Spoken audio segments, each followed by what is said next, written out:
All right. The 2026 FIFA World Cup is happening right now.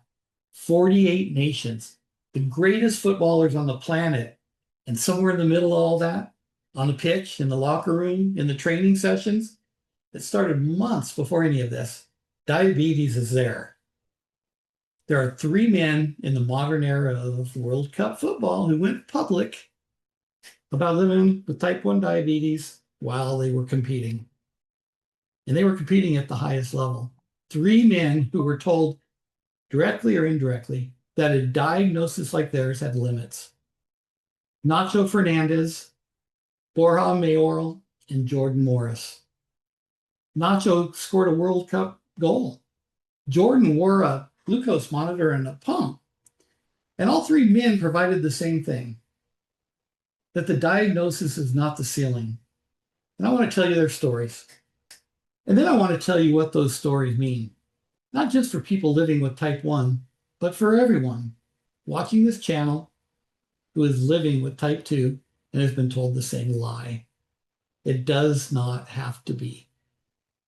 Three footballers, three diagnoses, three careers that should not have happened. According to the first doctor many of them saw.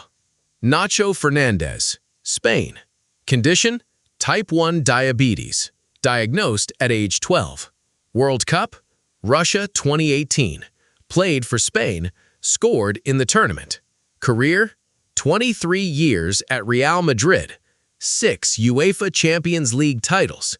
UEFA Euro 2024 winner.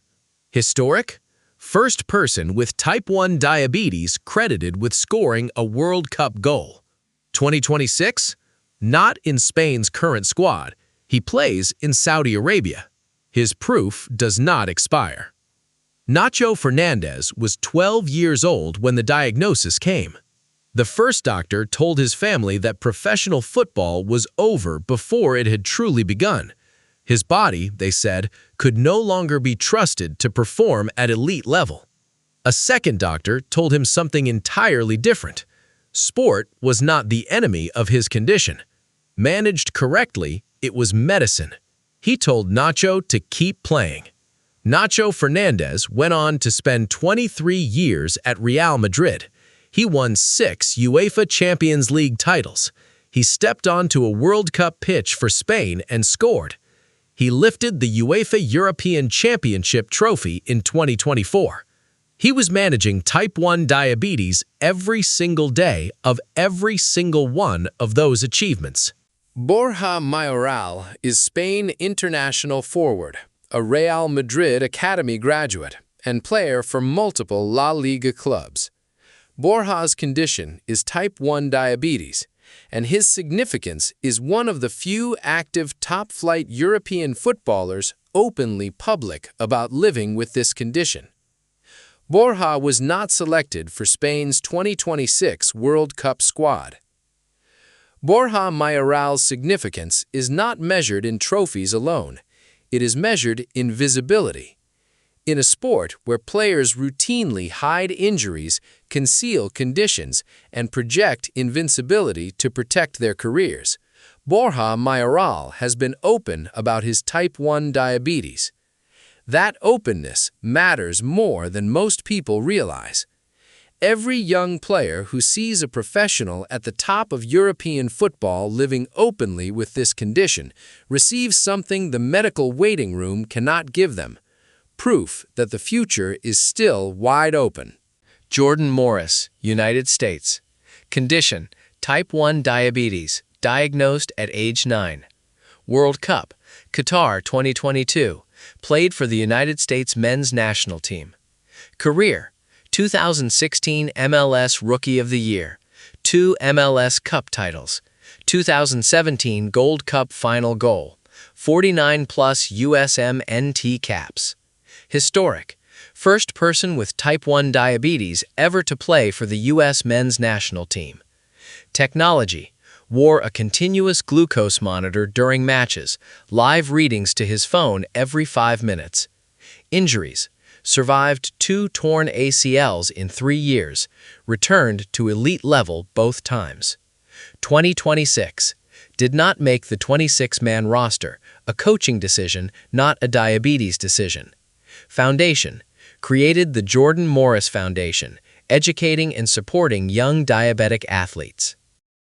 Jordan Morris was 9 years old when his mother noticed the signs: rapid weight loss, constant thirst, a fatigue that would not lift, blood sugar swings that left him shaky and unable to perform at the level he knew he was capable of. On December 26th, instead of heading to a football tournament like any other morning, his mother took him to a doctor's office. The diagnosis was type 1 diabetes. He was 9. He did not fully understand what that meant. All he heard were the first 2 letters of the word. He went back to the waiting room and cried in his father's arms, convinced his life was ending. It was just beginning. Type 1 diabetes is an autoimmune condition. The immune system destroys the insulin-producing beta cells of the pancreas. It produces no insulin at all. Every calorie consumed, every training session completed, every 90-minute match played requires the athlete to manually replicate what a healthy pancreas does automatically, around the clock, for life. For a professional footballer competing at maximum intensity, this is not a minor inconvenience. It is a parallel career in real-time physiology. Morris built that second career alongside his football career. Before modern continuous glucose monitor technology was available to him, he tested his blood sugar by pricking his finger up to 7 times a day. He learned which foods stabilized his levels before a match. He kept glucose gels and gummy snacks on the touchline in case his levels dropped mid-game, because in football, recovery has to happen in seconds, not minutes. He described those early years as the hardest, sometimes forced to eat when he had no appetite, other times hungry and unable to, all while competing at elite youth level and trying to earn a future in the sport. He did not stop. He played for Stanford University, won the NCAA National Championship, was named National Player of the Year. He was called up to the United States men's national team while still in college, the first person with type 1 diabetes to ever wear that jersey. He won MLS Rookie of the Year in 2016. He played 6 matches in the 2017 CONCACAF Gold Cup and scored the 88th-minute winner in the final against Jamaica. He made the World Cup squad for Qatar 2022, boarding that plane with a continuous glucose monitor strapped to his hip, sending live readings to his phone every 5 minutes while he competed on the world's biggest stage. Then came 2 torn anterior cruciate ligaments in 3 years. Most careers do not survive one. His survived both. What carried him through both rehabilitations was not just physical discipline. It was the mental framework he had spent 15 years building, managing a condition that punished inconsistency and rewarded precision every single day. Monitor, adjust, stay consistent when nothing feels consistent. Never let one bad reading define the whole day. He spent the next 3 years chasing a place in the 2026 World Cup squad. He described it as the biggest motivator of his career. He scored a career-high 18 goals in 2024. He told reporters it was some of the best football of his life. He did not make the 2026 roster. A coaching decision, not a diabetes decision. That distinction is everything. The disease was never the ceiling. It was the training ground. The scale of what we are talking about: 580 million adults living with diabetes worldwide. International Diabetes Federation 2024. 1 in 9 adults affected globally. Projected 1 in 8 by 2050. 43% are currently undiagnosed. Over 250 million people worldwide. $1 trillion in global health spending on diabetes annually.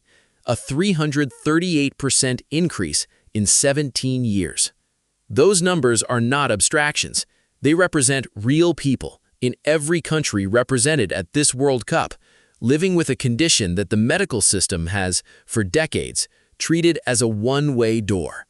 You walk through the diagnosis, You start the medications, the doses go up over time, the complications eventually arrive.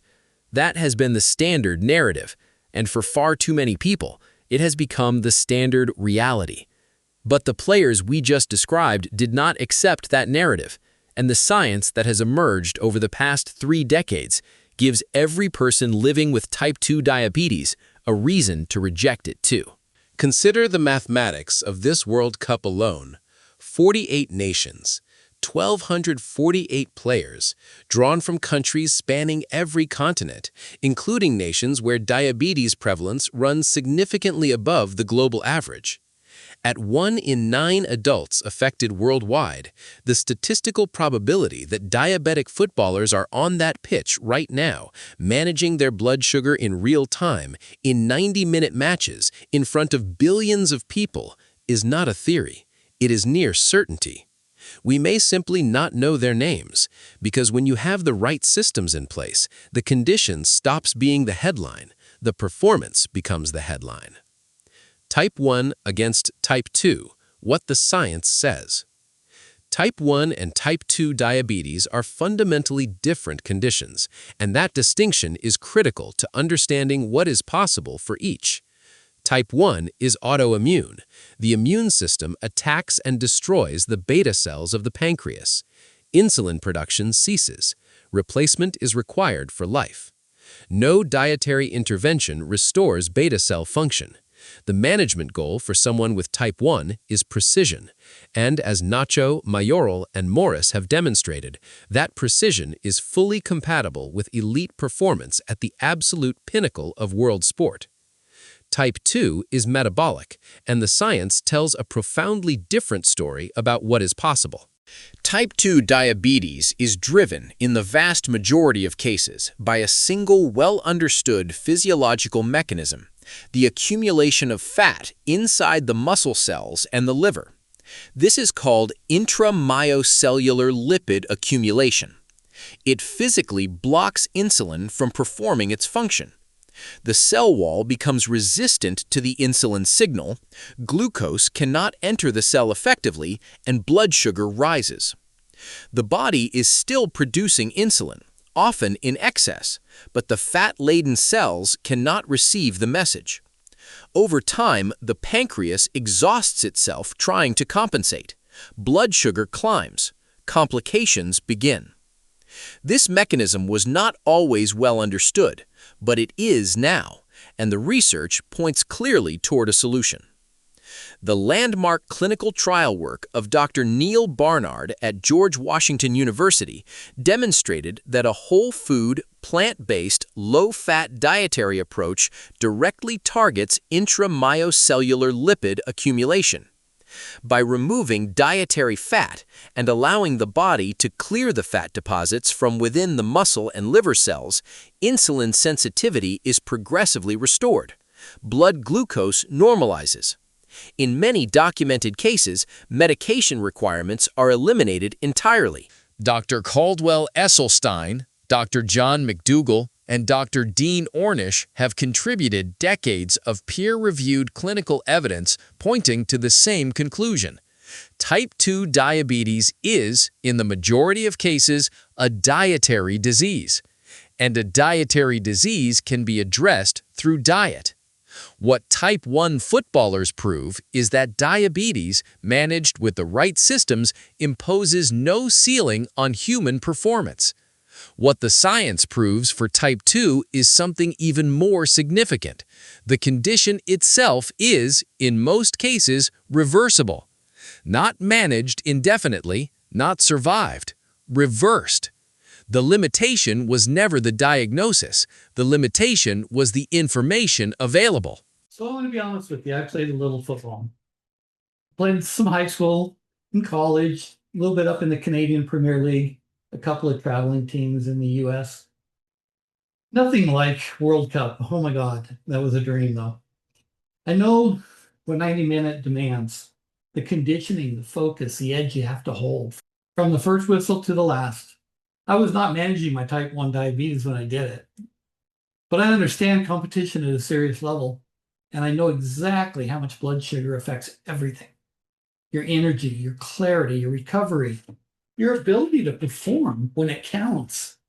So when Jordan Morris tells me he was pricking his finger 7 times a day as a teenager, wearing a CGM to the World Cup, I don't hear a hardship story.